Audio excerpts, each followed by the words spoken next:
speed. So I just took this on a rip in town. Some great straightaways in safe areas, no traffic, which was perfect. So I wanted to see what the top speed was. So it had a pretty big hill coming up to it, so I figured let's just see what it's going to do and how much speed I'm going to lose on the hill. And I lost no speed on the hill. On the flat, I was doing 96. Top of the hill. 72 volt. This is 72 volt. Top of the hill, I was hitting brakes coming up to the lights at 96. The pickup on it is phenomenal. I like the weight distribution on this as well going into turns because of where the battery is located. Why? The battery is sitting up higher, so it's You sitting like that in. better?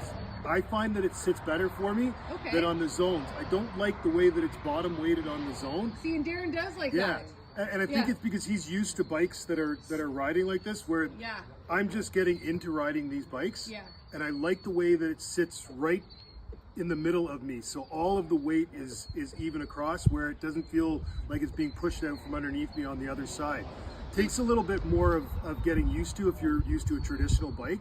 But it's all, but you also said it's a little bit it's a little slower off the start. like so it takes quarter mile to get to that? No, actually about 200 feet.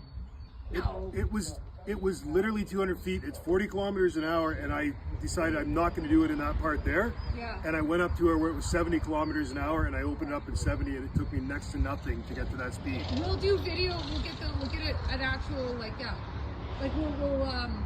we'll show the speedo next time. Yeah. Okay. Great ride though. Really great ride. Yay. And you can hear the Bluetooth no problem with a helmet.